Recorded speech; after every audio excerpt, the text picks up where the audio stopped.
श्रीगरुडुवाच अथ ध्यानं प्रवक्ष्यामि शृणु सर्वाङ्गसुन्दर यत्कृतं देवदेवेन ध्यानं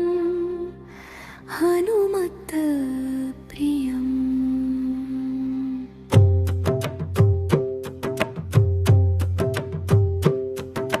पञ्चकत्रं महाभीमं त्रिपञ्चनयनैर्युतं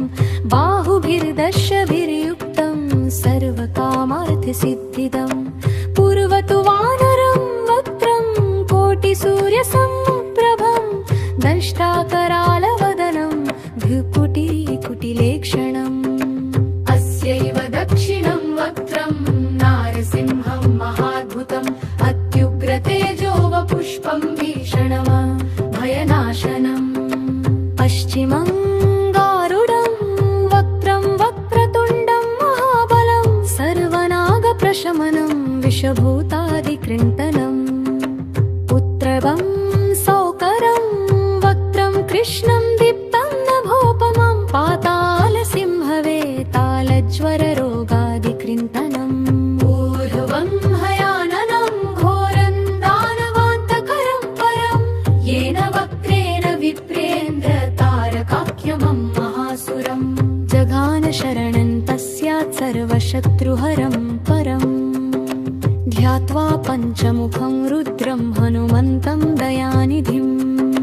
खड्गं त्रिशूलं खट्वङ्गं पाशमङ्कुशपर्वतं मुष्टिं कौमोदकी वृक्षं धारयन्तं कमण्डलुम् पुंवितारं ज्ञानमुद्रा दशभिर्मुनिपुङ्गवम् एतान्यायुधजालानि धारयन्तं भजाम्यहम् प्रीतासनोपविष्टं तं सर्वाभरणं भूषितं दिव्यमाल्याम्बरं दिव्यबन्धानुलेपनं सर्वाश्चर्यमयं देवं हनुमद्विश्वतोमुखम्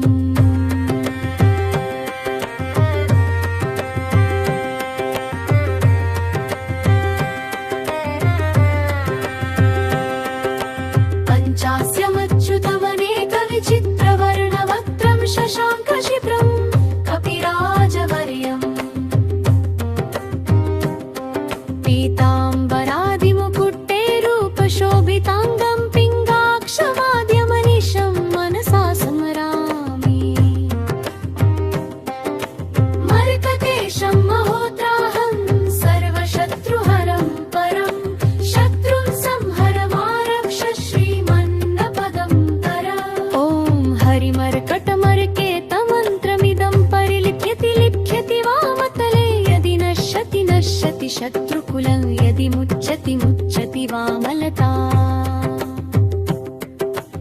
इदं कवचं पठित्वा तु महाकवचं पठेन्नरः